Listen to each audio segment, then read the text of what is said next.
Es una instalación con proyección, Ajá. donde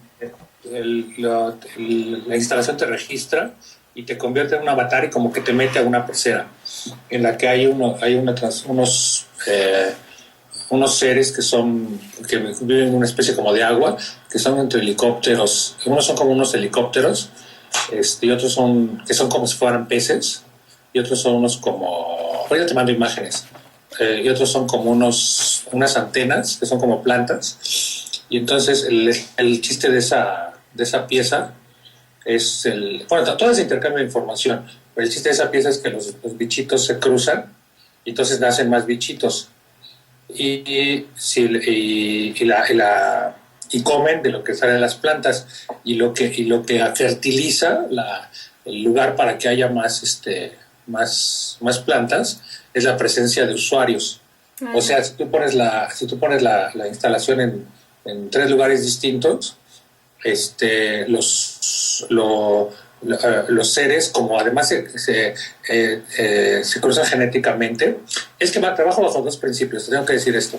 Ujú, Trabajo bajo 2 principios. Uno es el darwinista, ujú, en el que los cruces de información son eh, aleatorios, ujú. y viven nada más, sobreviven los que según su ambiente sobreviven, ¿no? En este caso es darwinista, pero en otros casos es la marquista, que era la teoría como contraria. Digamos, el error que mucha gente comete con la teoría de evolución: creen que porque las jirafas estiran el cuello, la Ujú, siguiente generación va a tener el cuello más grande. ujú. Entonces, digamos que utilizo esa teoría errada, y la convierto también. Entonces se intercambia información, guarda, por ejemplo, no en esta pieza, no en contacto inverso, sino en otras, guarda información y dice, yo he utilizado mucho tal característica de un bicho o lo que sea. Entonces la próxima generación hace que esos bichos tengan más de esa capacidad. Ah, ya. Y en la otra, en contacto inverso, nacen y se van ahí digamos que los avatares tienen una especie, es que es muy difícil, tiene una especie como de radiación, porque la evolución se da por miles de millones de años. Si dejamos una pieza así, pues pueden pasar 2 años y no pasa nada, ¿no? Ves los Claro. mismos bichos. Entonces les meto cosas, les meto de una manera natural, vamos a llamarle así, les meto mutaciones, y las mutaciones se dan a través de, por ejemplo, radiación, una supuesta radiación que emiten los avatares de la gente. Entonces les transforman la información, los bichos salen diferentes, salen distintos, Ujú, y entonces esos bichos tienen distintas capacidades y se ven diferente, ujú. porque son como mutantes. Ah, Y ya. así, entonces es un nicho ecológico donde nomás están evolucionando bichitos en contacto inverso. Es más o menos esa. Ahorita te hago una carpetita y te la paso, porque de hecho tengo que hacer carpeta esta semana para, te digo que Uf. viene temporada de becas. Me acuerdo que me habías enseñado una vez un boceto a lápiz de esa pecera y que lo estabas trabajando con tu hermano, ¿no? Y trabajamos, generalmente trabajo con él o conmigo nada más, o con más gente, como para que resuelvan cosas técnicas. Es el problema. Tuve un problema técnico que nos la paró, Ujú. que era la lectura de la gente donde estaba, pero ya va un Ya lo poco más resolviste. Ya lo resolvieron eso. Y entonces, dónde la van a exponer? dando la vuelta lo que vamos a hacer es, eh, esa pieza la estamos transformando, porque finalmente a mí lo que me interesa Ujú, son las piezas nada más son el pretexto para hacer cosas. ujú. Si se detiene algo, de todas maneras, eso es que, digamos, como ya has visto, ¿no? El sistema de arte es, tú desarrollas cositas que te las avala alguien, ya sea que un crítico, una academia o alguien, o un museo o una institución, y consigues recursos para esas cositas. Ajá. Para cositas. Pero en ese proceso, es un proceso bastante institucional, muy, muy inglés, por cierto. este, tú tienes que ya tener proyectado. Entonces, en ese sistema, uno tiene que como adaptarse un poco y les da líneas de, esto va a ser así o así, y dicen, bueno, sí, hazlo. Pero realmente el fondo para mí es seguir trabajando en cómo es el intercambio de información, que finalmente es uno de mis, ¿cómo se llama? De mis leitmotivs, es cómo son las modificaciones de cambio de información. Y básicamente es una cosa muy sencilla, es como jugar teléfono descompuesto. Uh-huh. Ese es el leitmotiv de todo. Cómo la información cambia a cada paso que se mueve las cosas. En este caso, que se transfiere. En este caso es con bichitos que se pasan información de, por ejemplo, tú tienes las patas más grandes, tú tienes las patas más chicas, o tú trabajas así o trabajas así. Uh-huh.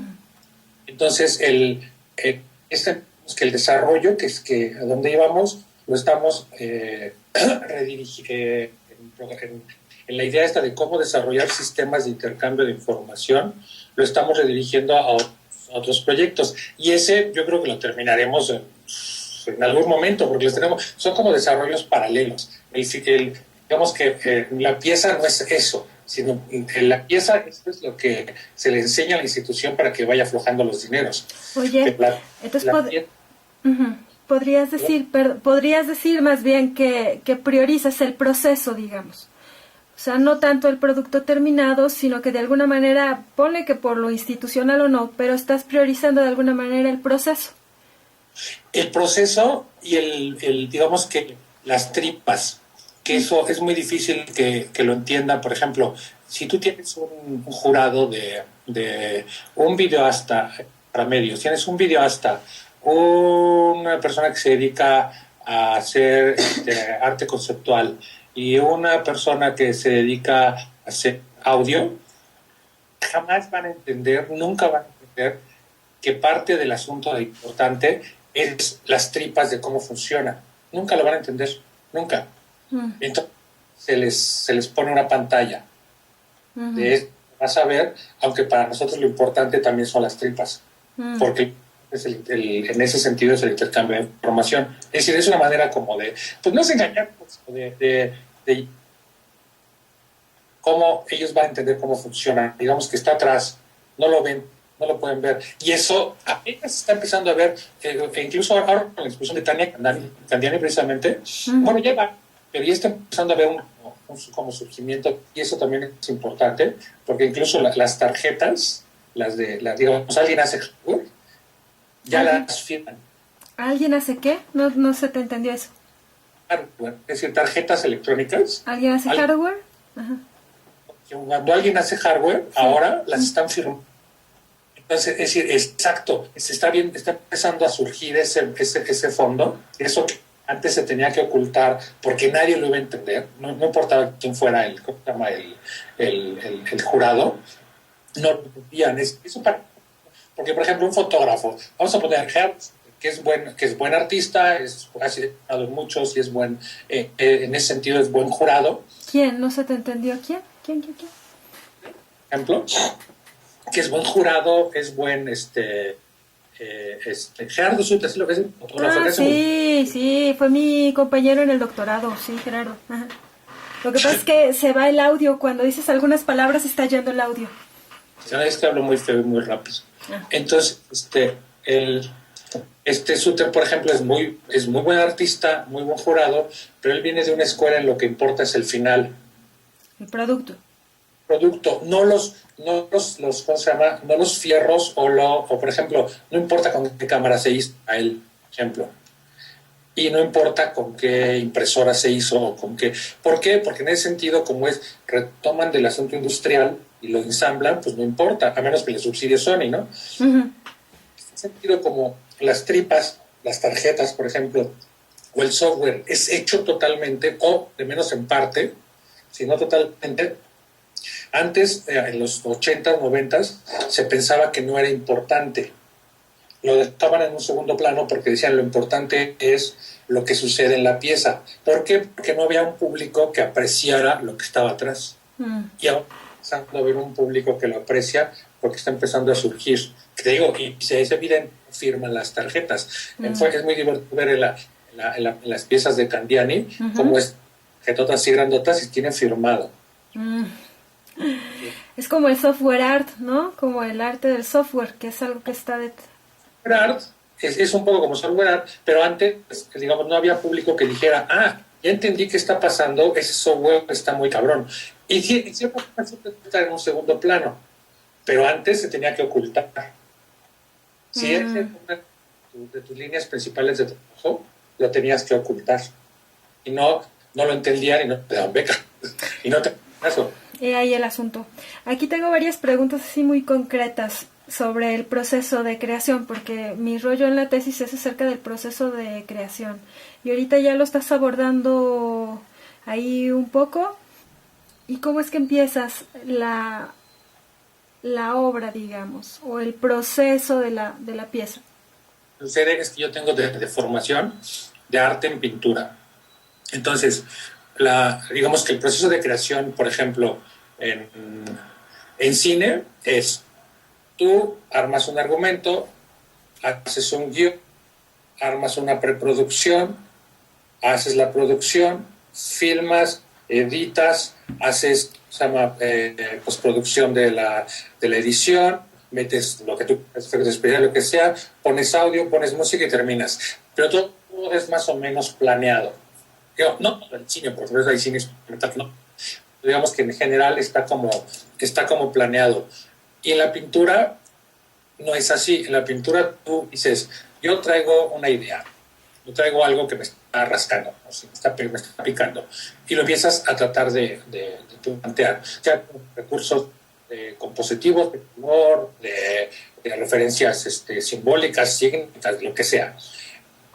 Y te va fallando y encima haces el empaste, y entonces, digamos, si nosotros desplegáramos en animación una pintura, así tú verías como de cómo son muchas pinturas, porque lo que estás buscando es una solución visual a una idea que tienes. Entonces, en esa deformación, yo hago mucho eso. Yo tengo una idea, digamos, por ejemplo, ¿qué cosas me interesan? Como en la página, eso no cambió nada. Me hace mucho desde la ciencia ficción, desde el Spotify, me acerco y digo, ¿esos mundos son o no son posibles? Son posibles. Hagamos uno. Esos son o no son posibles, hagamos uno. Posibles amor. Entonces es como aterrizar un poco la ciencia ficción. Es como aterrizar la ciencia ficción. Entonces el reto es en parte tecnológico y en parte, ¿cómo se llama? Visual también, espacial, o en el caso de interacción de experimental, de la experiencia. Pero hago, por ejemplo, no hago como, digamos, trato de hacer de que proyecto, porque es caro hacer estas cosas, entonces trato de hacer proyecto y empiezo a hacer, pero en el estar haciendo se le impasta otra cosa encima y entonces ya cambia. Entonces, si tuvieras la diferencia con un por ejemplo, alguien que también haciendo páginas de internet o haciendo un software para una fila mecánica para hacer automóviles, ellos son, sí, lo que se planea al principio está al final. ¿Y tú no? O sea, tu trabajo no.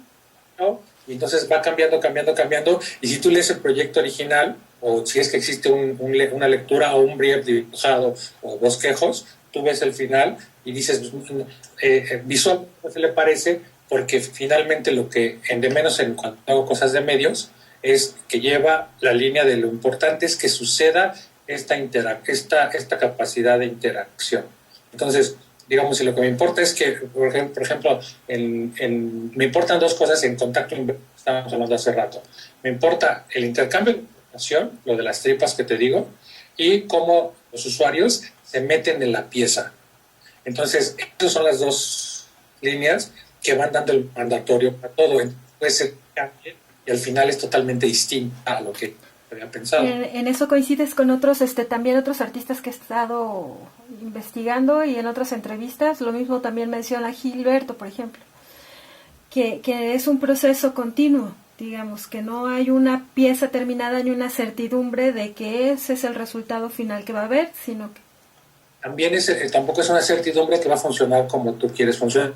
Por ejemplo, en los últimos años, en los últimos 3 o 4 años, como siempre me ha interesado mucho qué es lo que pasa con el usuario, no me molesta, sino que no es mi asunto el de que tú llegues a una pieza y no sepas qué está pasando, y nada más, y tenga que llegarte alguien a explicar dónde dar clics o hacer para que pase algo, sino a mí sí me interesa el que entra, entonces procuro que las cosas sean transparentes. Es decir, incluso por eso no hago cosas muy intrusivas. Es decir, tú llegas y solo con moverte, con hablar, con algo, empiezan a pasar cosas y la gente se da cuenta intuitivamente de qué está pasando. Como tomo mucho en cuenta al usuario, o trato de tomarlo en cuenta, por eso a veces son muy trabajosas, técnicamente son muy trabajosas. Porque por ejemplo, nunca me ha interesado la actividad random, que a mucha gente le interesa en medio. Sí, ajá. Interesa la actividad random, y tampoco soy muy cercano a las piezas que son que nada más son para proyectar el interior del artista, sino me interesa que el usuario acabe de crear la pieza. Oye, Monstruo, pero ¿dónde, por ejemplo, dónde te haces de datos, de información? O sea, ya tienes una inquietud, digamos, quieres hacer tal cosa, pero ¿de dónde obtienes información para completar ese proyecto?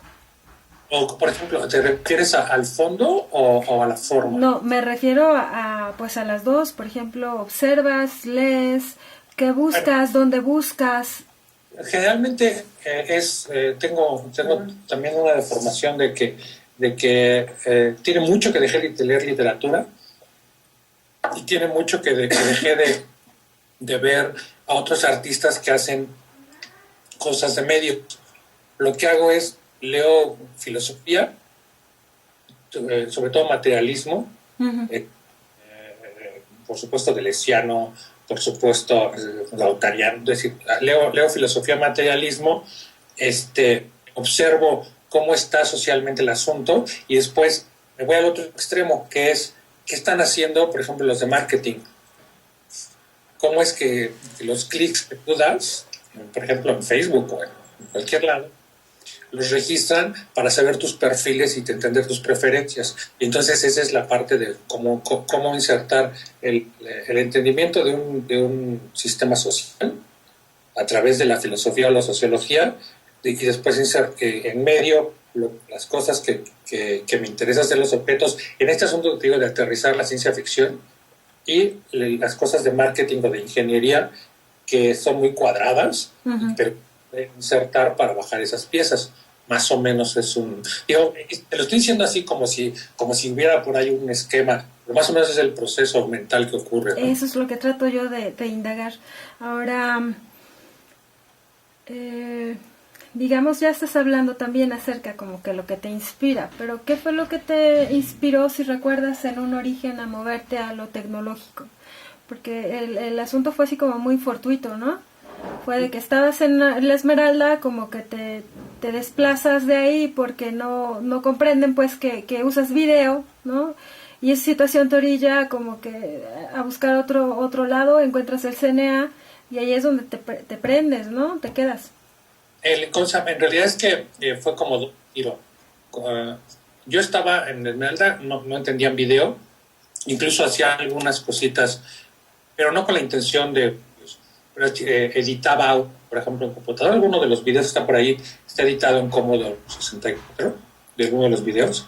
Es una pieza de Eric Satie y está transformado Commodore 64 para entrar. Lo que yo estaba buscando era que la pintura y la foto, incluso el video, estaban como siendo muy como carga. ¿Por qué? Porque faltaba algo que me interesaba mucho, que me interesó primero desde los vanguardistas, que era el hacerle caso al espectador, con Fluxus, que era cómo hacer para que el espectador no se convirtiera en espectador, de espectador pasar a ser partícipe o parte de la obra. Entonces me interesaba mucho eso, y todo el asunto teórico de que el espectador lo hace mentalmente, aquello, me interesaba, pero no me satisfacía que fuera de alguna manera la presencia, ¿no? Tangible. cuando me recomiendan que vaya a ver multimedia incluso me invitan a trabajar ahí, más y decido, pues que en ese momento solo había talleres de la vieja escuela de medios, que era gráfica digital, video y multimedia, interacción y música, creo que era, y audio. Entonces la vieja escuela, entonces me meto interacción porque creí que fue la que era la que más faltaba realidad virtual. Pero incluso, digamos, yo entro formalmente a interacción, pero como era Walt Disney en el 94 era Walt Disney. Una Onyx, que nada más esa computadora solo la tenía la UNAM y el TEC de Monterrey. Había Silicon Graph, había el top del top del top, era Walt Disney. Pues no salíamos de ahí, nada más nos íbamos a dormir porque no nos dejaban dormir ahí, si no nos quedábamos a dormir ahí. Que les dijeron, ¿no? Que te dijeron a ti y a Salomón, creo que ya no fueran tanto, ¿no? El de Recursos Humanos nos llamó para decir, como en algún momento, ya sabes, siempre llega algún burócrata que cree que debe controlarlo todo y tener medido las cosas. Entonces metieron un para saber que la gente... Lo habían metido con la idea de que es que estos, por supuesto que deben faltar mucho y no deben tener, no deben cumplir sus horas porque nadie los está regulando. Qué horror. Entonces, se dieron cuenta que al revés, que hacían sus curvitas estas de Gauss, la productividad, y entonces yo tantas horas en multimedia con productividad y hacían los rangos de sueldos que entonces si nosotros seguíamos trabajando así, a todos los demás les tenían que bajar el sueldo, pero a todos o sea que entonces, bueno, pero como era Walt Disney, entonces nos la pasábamos ahí y saltaba.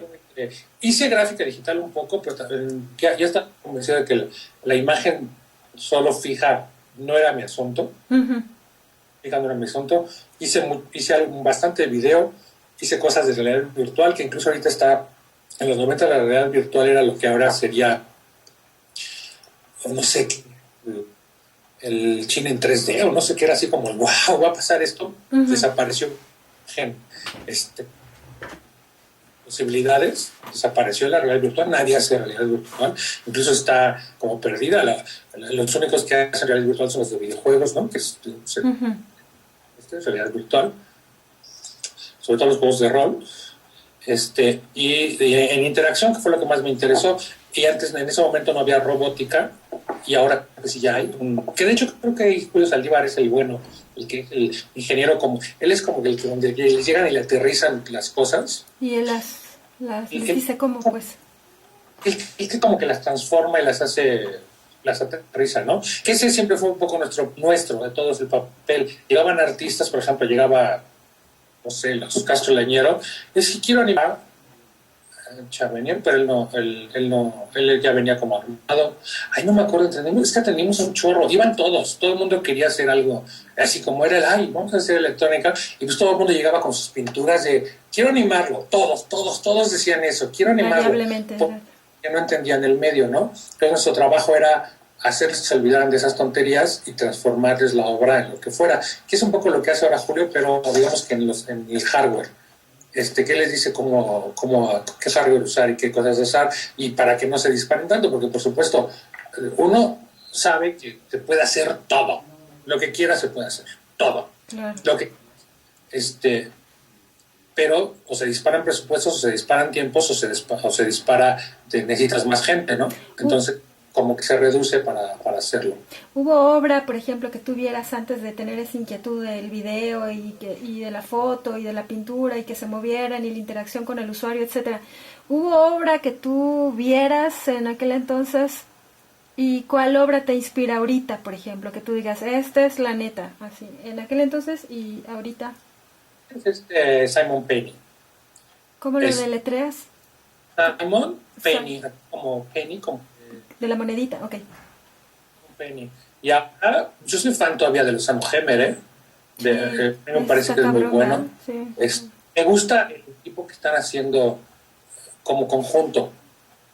El equipo que hay alrededor del laboratorio, Arte Alameda, que Berto, Marcela, Ángel, en este sentido Tania y así, me gusta como equipo, me gusta como, digamos, en 10 años se va a hablar de ellos como los... Sí, los meros, claro. La obra de Gilberto me gusta, en específico me gusta la obra de Gilberto, creo que es muy bueno, y de fuera, como que la gente no reacciona de que México es referencia y puntero de arte en medios, ¿eh? A ver, explícame esa idea, porfa. Leo ¿cómo se llama? Un manual de pues estos que hacen de historia del arte electrónico y siempre aparece un mexicano, siempre, quien sea. Pero, digamos, en estos asuntos de academias, pues se les trata de cerrar, ¿no? En Europa, a los mexicanos, digamos, cuando llegó ¿cómo se llama Priamo? Cuando llegó Priamo, a la Bienal de Venecia. A Arco, llegó Data Space, que venía de la Bienal de Venecia. Oh, yeah. Ni sabían eso. No entendían, ni siquiera de ¿qué es esos fierritos volando? De hecho, cuando yo llegué a España, llegué yo con cosas, pues a mí me parecía, bueno, es primer mundo, a lo mejor. Están cercanos a Europa, van a hacer algo. No tenían ni idea. Habían tenido desde los 80s un taller de gráfica digital que se dan cuenta en usar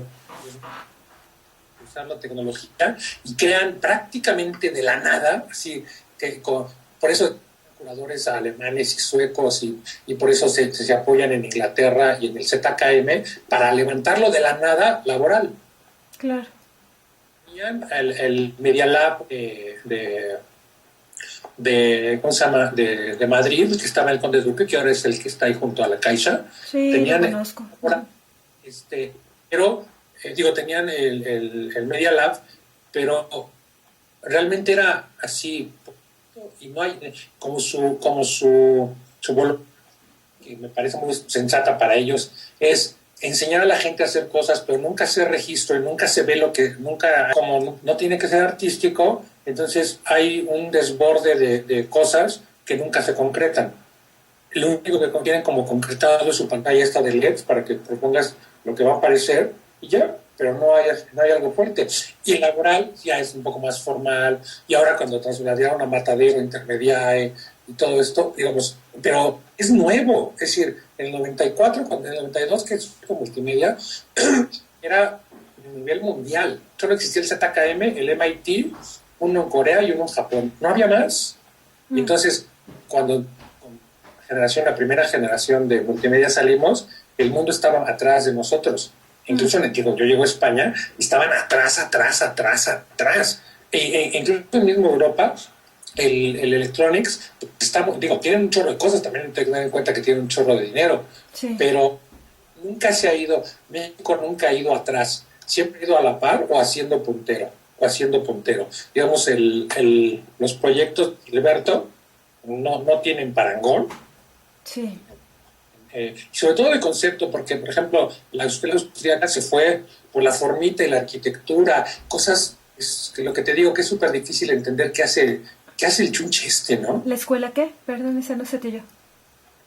Digamos, todos los que tratan de que electrónica, artes electrónica, toda su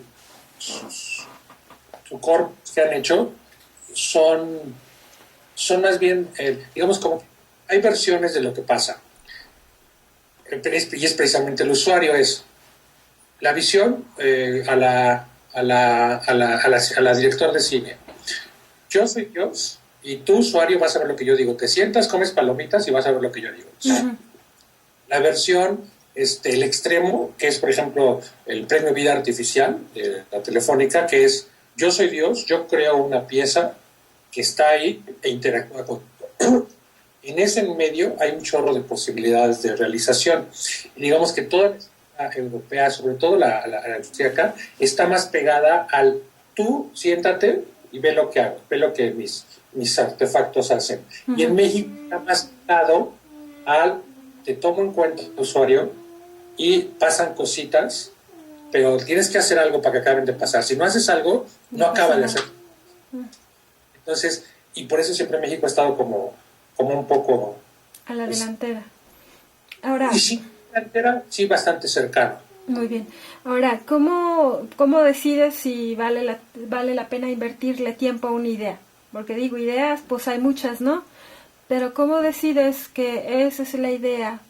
Yo evalúo 2 o 3 cosas. A ver, dime. Me rasque así me trae de nervios esa idea. Algo en el subconsciente pasa y está ahí pegando, pero no es suficiente para que le haga caso. Para que le haga caso tiene que venir de eso que como está rascando en su consciente, tiene que venir y tener algún ensamblaje con lo otro que haya hecho. Ya. Y tercero, tiene que tener una salida visual o ejecutable o presentable para conseguir dineros. Muy bien. Sí. Aunque esté rascando ahí, esa no le hago caso a la idea. O las saco como bromas o las pongo como proyectos. Tengo una carpetita ahí de dibujitos de proyectos imposibles y ahí está. Órale. Y la elaboración, que pues es la fase más pesada, ¿no? Porque es donde pules la idea y donde necesitas el trabajo de más gente, etcétera. La elaboración dices que la realizas casi siempre con otra persona. O con tu hermano. Yo con otras personas. Depende del tamaño del proyecto, de la cantidad de tecnología que vaya a usarse. A mí no me molesta trabajar con gente. E incluso muchas veces es mi hermano, César. ¿Él es qué? ¿César es qué? Es un loco, estos genios de la programación. Baja la voz, ajá. ¿Es genio de la programación? Programación que aprendió solo, autodidacta. Ya. Mi otro hermano de repente nos ayuda, que él es, entre otras cosas, él es ahorita haciendo su doctorado en antropología física, pero también es ingeniero de electrónica. Bien. Entonces, él nos a veces sobre todo tomar decisiones de cosas, pero antes más, ahora ya menos, pero antes nos ayudaba más a tomar decisiones o nos ayudaba a hacer hardware, ¿no? Hacíamos tarjetas especiales y cosas así. Y ahora que estoy retomando, porque estuve en el impasse de Madrid, y ahorita que estoy retomando, nos está ayudando más bien en planeación de cositas, sí. Ahora, necesito comunicarlo, exponerlo, muy bien. Ya me hablaste acerca de la interacción con el usuario, de la comunicación con la pieza. Pues, lo único... Eso me gusta recalcarlo, que, digamos, te decía, algo me pulsa, tiene que venir ensamblado con algo anterior, tiene que tener pues, salida de recursos, sean propios o ajenos, pero nunca que no digan nada. No soporto, no puedo hacer piezas que no digan nada. Estas de placer porque se oiga bonito, porque se vea bonito, no puedo. Es físicamente imposible. Incluso por eso, si te fijas, siempre tiene una línea como de cosas políticas lo que hago, siempre dicen algo. Sea de política directa o indirecta acerca de la relación hombres-máquinas, hombre-consumo, hombre-capital, usuario, con el desfasamiento o la alienación de la realidad, el desfasamiento de la realidad. Es decir, siempre tienen algo, nunca van vacías, pues. Nunca van. Y luego también cuesta más trabajo porque es ensamblar todo eso. Y entonces es estar poniendo en papel cómo ensamblo todo eso. Y muchos proyectos se quedan ahí y dicen, no tiene salida. Es decir, eso que se quiere hacer es tal desbarajuste que no tiene salida. Entonces quedan en papel nada más. ¿En qué estás trabajando ahorita? Me platicabas de un proyecto que... digamos que resultó que fui a Cósmica, supiste, ¿no? Cósmica. Sí. Experimenté. Yo ya sabía que había algo, pero no estaba clarísimo. Resulta que hay carrera espacial en México. Van a poner Gilberto y Juan. Sí, un satélite. Un satélite. Yo y mi hermano, desde hace un año, desde que estaba yo en Madrid todavía, estábamos planeando de que surgió, te digo, política, surgió que en México siempre que no se puede hacer nada. Por la estructura social, si te fijas, parece que no pasa nada. ¿No te da la sensación de que no pasa nada y que lo único que puedes hacer es ir a comprar a un mall cosas chinas? Entonces, también un poco, por ejemplo, por noticias, ¿no? Van a darle, ¿cómo se llama?, a los astilleros de Galicia a hacer barcos, dices. Y somos 100 millones de habitantes. No hay 300 ingenieros y 2.500 herreros que puedan hacer un puto barco. Y no lo hacen, digo, no hay. Entonces surgió la idea de, oye, ¿por qué no vamos al espacio? Entonces empezamos a investigar. En Estados Unidos ya sé como, digamos, los campesinos hacen picnics y los domingos mandan cohetes que salen a 8 kilómetros hacia arriba. Es decir, es así, para ellos ya es así como, porque son los campesinos que mandaron a sus hijos al MIT o a alguna universidad tecnológica, no encuentran trabajo y se regresaron al campo, pero pues saben ingeniería, o incluso como vieron ya un mercado, ya hay tiendas que venden cómo hacer cohetes para despegar y hacer cosas. Ajá. Entonces dijimos, ok, es viable y posible salir al espacio, hagámoslo con nuestra tecnología y nuestros recursos. Y entonces estamos entre engordando y bajando el proyecto, y como tiene que tener el ensamblaje de lo que viene atrás, lo que vamos a hacer es un agente de vida artificial para tratar, no sabemos si lo vamos a lograr, pero tratar de hacer que una sonda que suba regrese a nosotros. Un boomerang. Lo acabas de decir bien y yo no lo tenía claro, pero el chiste es que salga a... Ya ves que este tipo que se acaba de lanzar del espacio, que hizo un salto enorme, ¿no? De 40 kilómetros, es lo más alto que llegan los globos. Más alto no pueden porque se explotan, crecen tanto que se explotan.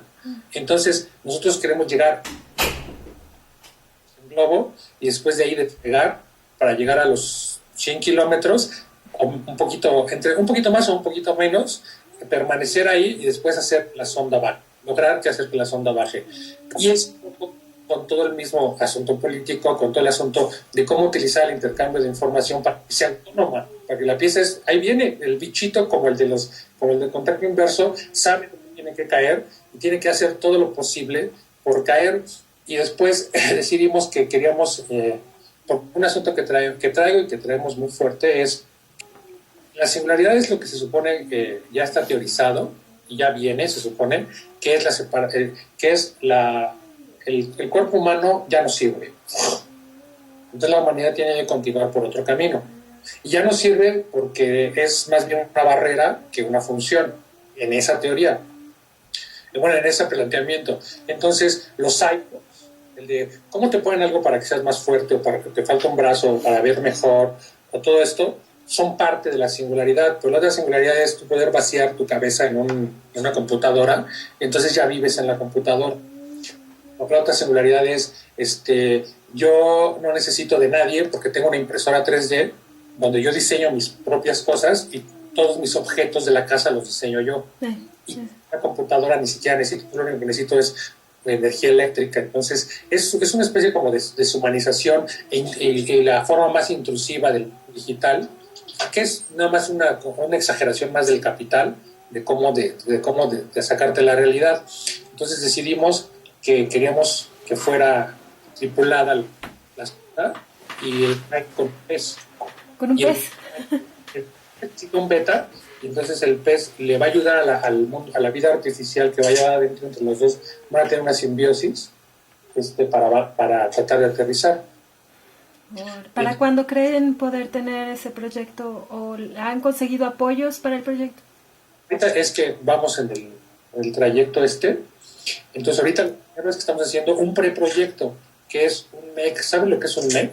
Un MEC es como si tú tuvieras una cápsula donde tú quieras subir una especie como de robot en el que tú te movieras porque estás en un lugar. Entonces es una especie de escafandra. Ya, la escafandra sí la entiendo. Pues es una escafandra para el pez. Va a salir y ponerse por el mundo, así con nosotros, a través de un robot. Es decir, su pecera va a estar dentro de un robot y va a estar moviendo, va a estar interactuando con el mundo, porque vamos a probar primero de aquí a, yo creo, fines de enero, cómo logra controlar el robot. Yeah. Entonces, esa es la primera etapa. pues el robot ya está haciendo, ya se está programando y ya está, y digamos que yo creo que saldrá en diciembre y lo empezaremos a hacer pruebas en enero de cómo funciona que el pez controle, porque va a ser, digamos, entonces es precisamente es el inverso de la singularidad. La singularidad quiere sacarte tu espíritu, verlo en el mundo digital. Es al revés, es de no, todo, no solo los hombres, tienen que tener esa posibilidad de estar en todos lados. Entonces, por eso es un pez también, es decir, el animal, la mascota más tonta. Uh-huh. Digamos, no es Laika, ¿no? Que hasta Laika apretaba botones para... Ajá, sí. Es decir, es un pez, entonces, ¿cómo capturar? En ese sentido, él es el usuario, cómo capturar cómo se mueve, qué es lo que hace y cómo percibe, y transformarlo en interfaz que pueda controlar al robot. Porque esa sería la interfaz que sería la que le diría cómo hacer para regresar a la Tierra. A la Tierra, claro. Entonces, ya empezamos también haciendo pruebas de cohetes. Ya tienen pruebas de pequeños rockets. Uh-huh. Es que lo difícil es conseguir en México nitratos para que funcione digamos que es la gasolina. Los explosivos, ¿no? Es que se usan para explosivos, por eso es difícil de... Lo que estamos haciendo es, pues desde cero, es decir, fabricación de nitratos, hay que aprender química, estamos aprendiendo química, hacer y electrólisis y cosas para hacer los nitratos, y entonces no depender de que nos los detengan en la aduana o que o que salgan carísimos también, ¿no? ¿Ya tienen nombre para el proyecto? Para el proyecto, claro, es el de... Para el pez es MEC, digamos, el robotito se llama MEC, pero para todo el proyecto, mira, es también un asunto, no sé si has visto por ahí en mi Facebook, se llama Synthetic Mesh World, no sé si conozcas a Manuel de Landa. Manuel de Landa, sí, tengo un libro ahí, ajá. La historia no lineal. Ajá. De que las cosas no suceden como linealmente, ¿no? Sí. Sino que suceden si fuera magma de lava. Entonces el magma va llegando y se hacen piedras y luego crece, se espera un rato a enfriar y de repente vuelve a salir eso. Y eso le llama él synthetic meshwork, como una red sintética, ¿no? Social. Entonces nuestra agencia de cosas de este tipo se llama Synthetic Meshwork Toy Agency, que es de juguetes. Entonces, porque son juguetes básicamente. Es la idea de cómo entrarle a este asunto a través del juego, de los juguetes. Nunca hay el compromiso de que es algo de super. Porque yo siempre, cuando me preguntan, oye, ¿tú qué haces? ¿Tú qué eres? Les digo, yo soy un amateur profesional. Siempre, nunca llevar el compromiso a que esto va a ser para poder hacer cosas importantísimas, sino más bien desde atrás, desde lo chiquito, desde lo pequeñito, que haga cosas gigantes. Entonces por eso se llama Toy Agency, okay. Agencia de juguetes, porque todos son juguetes, pero la idea es que en esta línea de investigación de la interacción entre cosas, ya no solo con la pieza, con lo electrónico, sino entre contenidos, imágenes, comunicación, todo eso sucede. Uno de los mayores intereses es probar cómo un artista, mi hermano no estudió hasta la prepa, y un artista, y además gente más involucrada, que no tienen puta idea de matemáticas y que no tienen puta idea de física, pueden hacer esas cosas. Es un poco como de, sí se pueden hacer cosas, pero algo pasa que no se hace. Entonces, ¿cuáles fueron aquellas experiencias que tú tuviste, que crees que influyeron en tu formación actual? Porque hagas lo que hagas, eventualmente tú siempre eres artista, ¿no?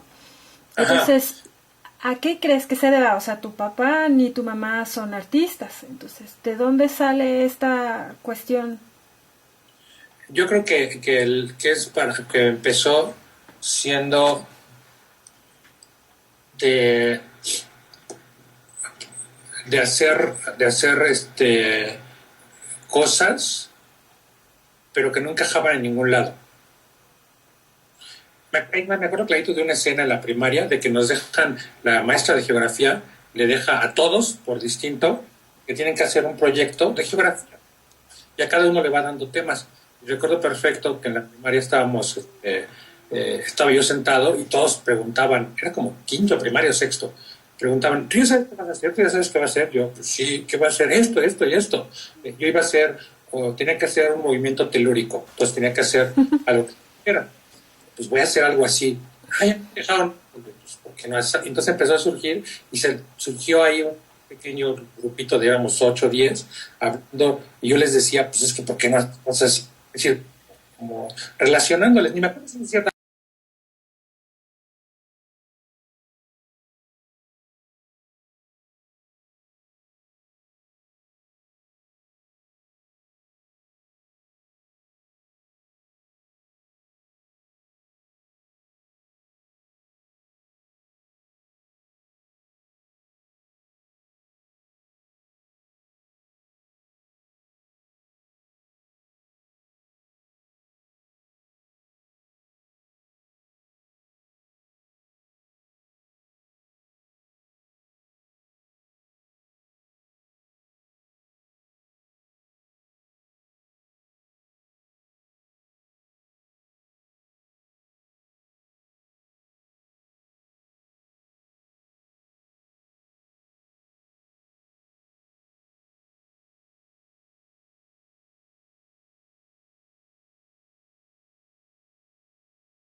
pero era relacionándoles, pues si te encargaron esto, pues haz algo así, porque todos estaban como bloqueados bueno, ahorita te digo bloqueados, pero en ese momento todos no sabían qué hacer, ¿no? Ajá. ¿Qué hacer con no sé qué proyecto? Y entonces yo me acuerdo que de ahí seguía haciendo cosas así como no tenía claro yo que era arte, aunque desde mi taller de secundaria fue arte, pero no tenía claro que era arte lo que yo quería hacer. Más bien era de que las cosas que yo hacía no encajaban en ningún área. Ah, ya. Yo estaba en física y presentaba un proyecto de los míos, el físico decía, no, primero tienes que hacer todo esto y después ya a lo mejor vas a hacer algo. Sí, no, primero tienes que investigar todo eso y tienes que tener todo este background y entonces ya, ¿cómo se llama? Vas a hacer esto. Entonces fue de, no, y en el único lugar donde como que me daba el de yo podía hacer lo que me daba en los talleres de arte, y ya en el final de ya no, porque ya fue de que estaba yo en la vieja escuela y de, no, antes que nada tienen que aprender a dibujar.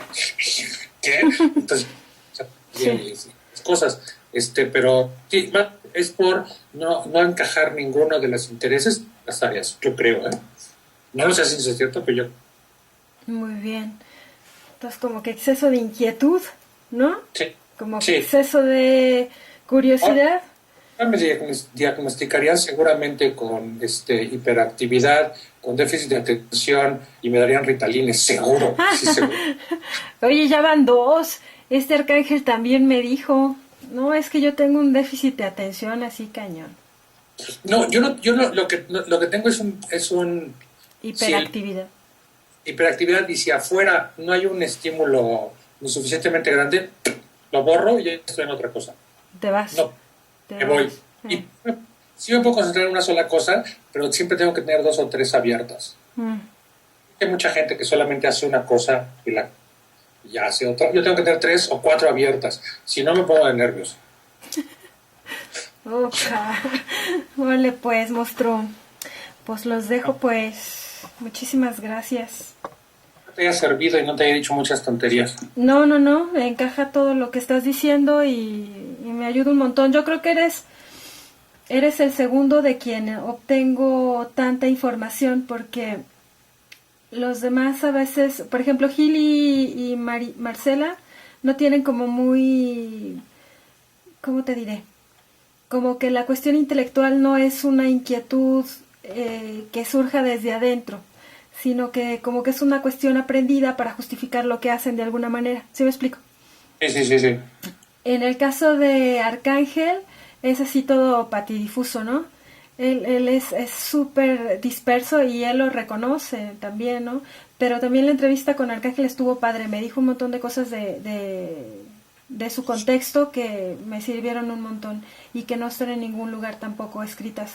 Entonces yo creo que la tuya es también de las más padres.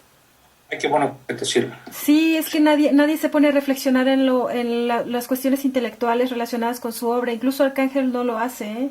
Él me dice que el loop continuo y me dice que sí, la repetición y la reiteración y cositas así, pero poquita gente hace reflexiones intelectuales de decir, excepto Lozano, y Lozano, bueno, sí, ya estamos hablando de otra cosa, ¿no? Pero Lozano, o sea, es un geniesote que agarra y como ha brevado de la ciencia y de lo humanista también y de aquí y de allá, te puede sacar un montón de cuestiones que convergen todas en su obra, ¿no? Ya, sí. Entonces, ¿sabes a mí qué me pasa con la ciencia? Que la uso como herramienta. Es decir, primero yo vengo del humanismo filosófico, de una manera, y digo, y entonces, ¿cómo encaja todo esto en el mundo real? Y a través de la ciencia lo uso como herramienta. Ya. Es decir, no viene al principio, viene después. Pues es que eso es lo interesante para uno, ¿no? Encontrar estas reflexiones que no todo el mundo las hace. Entonces, es así como que muchos así hacen la pieza o entran dentro del proceso, pero no por una cuestión reflexiva, así a conciencia y por convicción de años de estar clavado en un rollo así, sino que más bien es una cuestión como, no quiero decir improvisada, pero es así como muy, pues encontré esto, ¿no? Este rollo que pues de aquí le puedo sacar hebra y ahí me voy, ¿no? Y yo creo que la onda no es así, porque como que pierdes un poco de seriedad contigo y con lo que haces. O sea, le das una formalidad institucional que, como tú dices, te lo requieren los que te dan el dinero, pero lo estás sacando de ti, de tu persona. Ya, hay poco compromiso, sí, sí. Sí, hay poco compromiso y como que más bien es un rollo de, pues, ya estoy en esto y ¿no? Y pues como que sí me interesa, pero como que no es un rollo así de una cuestión muy personal. Sí, lo he visto. Oye, pero después cuando acabes, pásame un PDF, aunque sea, ¿no? Ya en una impresión. Sí, yo espero, mira, quiero dejar en este mes listo ya el cuarto, ya nada más me falta Iván Abreu. Lo vi antier. Es amigo de Laura, mi amiga, la que se anda separando. Es súper amigo porque trabajaban en el Reforma juntos. Y ya tengo el teléfono de su estudio y todo el rollo, nada más que ahora que fui a México no había estudiado su trabajo, entonces no puedo hacerle la entrevista si no tengo el antecedente de bien que está haciendo, entonces para sacarle jugo, ¿no? Nada más me falta él, Hugo Solís, que me mandó todos sus documentos, que los tengo que revisar. Está en París, ¿eh? Yo creí que estaba en DF, entonces ya no está en DF. No, yo según entiendo estaba en París, pero no me hagas caso, porque me dijo, ¿quién lo vio? Me dijo un chavo de multimedia, no me acuerdo cómo se llama, que hicieron una reunión porque vino Hugo. Todavía está en París, pero lo puedes skypear. Sí. Y tengo a él, y ahorita entrevistados ya llevo a Arcángel, a Marcela, a Gilberto, a Roberto Morales, que es un cuate que ahorita que es más bien arte, está aquí en la universidad, pero ahorita se fue un año de sabático a Stanford. ¿Está Roberto Morales allá, en la Guanajuato? Sí, pero la verdad es que es un tipo que se mueve de aquí para allá y de allá para acá. Entonces, salta por todos lados. Sí, ahorita va a estar un año en Stanford, coincidimos con él, y en la entrevista ya no recuerdo quién más. Y Lozano, que me hace falta sacarle esa pregunta de la evaluación, pero Lozano tiene un mar de información en internet que con todo lo que tiene ya uno dice ya basta, ¿no? Ya es demasiado. Nada más con el alzado vectorial tienes para... Ándale, sí, con el puro librito de alzado. No, hombre, tengo aquí de un chingo de cosas de él, desde lo impreso, este es de la Bienal de Venecia, ¿sí? Y el de alzado vectorial, y no, hombre, ya me doy de topes también con ese cuate, sí, ya 50 páginas del rollo que hace. Leslie García, que es así como que media, este es el de alzado. Leslie García, que ya me dijo por Face, ya no le he insistido, porque quién sabe dónde rayos anda, pero esa chava también tiene cosas interesantes, ¿no? No es con Leslie García. Ahí la tengo en mi Face, da clases en el centro. Es que hay una banda que los que están en el centro y esos que son más chicos, no los conozco. Anda, esta chava es una chavitita, tendrá como que unos 23, 24. Esos chavos no los conozco. Lorena Mal, es otra. Sí, la única que conocí ahora de la nueva camada es Amor Muñoz, pero ella no es digital, fíjate, ya hablé con ella también. No, ella es análoga. Es un híbrido raro. Anda, y dice que ya va a trabajar digital, que ya tiene su Arduino y todo el rollo, pero todavía no empezaba la pieza ahora que la vi en agosto que fui. Y Lorena Mal es chava de Iván Abreu. Sí, quién es, pero nunca he visto obra de ella. Pues tendrá como 3 piezas nada más, pero a estas chavas como de la nueva generación, como que les puse en una categoría así como que de artistas nuevos, ¿no? Y ya, creo que ya, ahora sí ya, termino ya me peiné toda la zona, ya no hay más. PDF, pero de todas maneras, ya escápate más al DF. Sí, pues sí, es que estando aislado uno por acá, mira, se pierde uno de muchas cosas. La chava esta del Laboratorio Arte Alameda, ¿cómo se llama? ¿La Carla Jasso? Carla. Me escribió otra vez que sí, que cuando vaya, que le avise para confirmar que esté ahí en el laboratorio, que sí platicamos, que buena onda, que no sé qué. Porque van a dar una plática supuestamente a los del curso de Cuauhtémoc Medina, ya de la obra de Tania. Quiero ver qué dice. No, voy de puro morbo, ¿eh? Yo la tengo ya, si yo la tengo ya acá, ya la tengo más o menos desmenuzada como es Tania, porque en la inauguración sí me dio más o menos tiempo. Sé de qué habla, no conozco todo, porque es que hay un chingo, hizo piezas, y otras, está hasta la madre. Pero ya te dije por dónde anda, pero quiero ver qué dice esta chava Carla Jasso. Voy de morbo, nada más de metiche. Pues mira, vi su currículum, igual te lo mando, y estuvo en París y en ondas ahí, pero no nada de multimedia. Pues, ¿no? Ella se formó ahí en laboratorio, ¿eh? Tiene 35 años. Sí, pero se formó, digamos, en medios. Ah, ya. Es de la Ibero. Sí, daba clases en la Ibero y en Guadalajara estudió diseño gráfico e historia del arte, y ya de ahí despegó así como que maestría y el doctorado y la madre, ¿no? Pero pues en fin, igual y sale algo bueno de ahí. Y entonces esta Candiani nada más tiene esa obra de la que es digital, o tiene más obra, no sabes, que sea digital. Ahorita, pues prácticamente todo lo que está En el laboratorio, pero fuera de eso no hay más, ¿verdad? Es que no conozco toda la obra de Tania, pero no, No. es su muchas cosas de medios, o su segundo approach.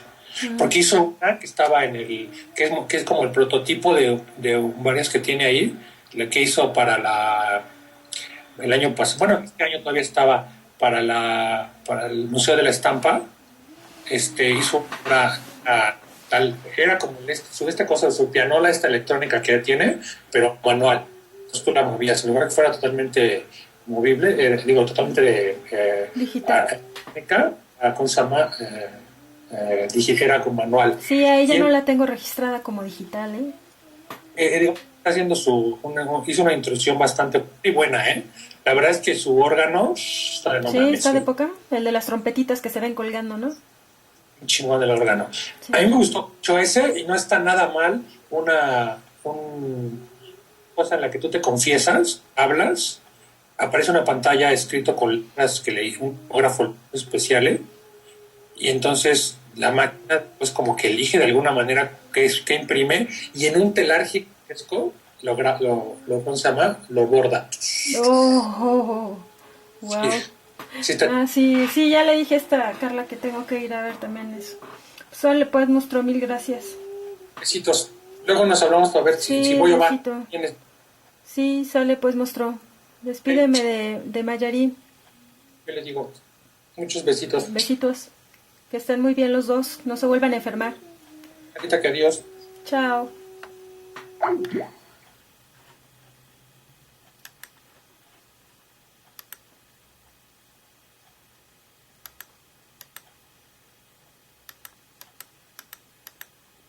¿Tu papá ya se fue?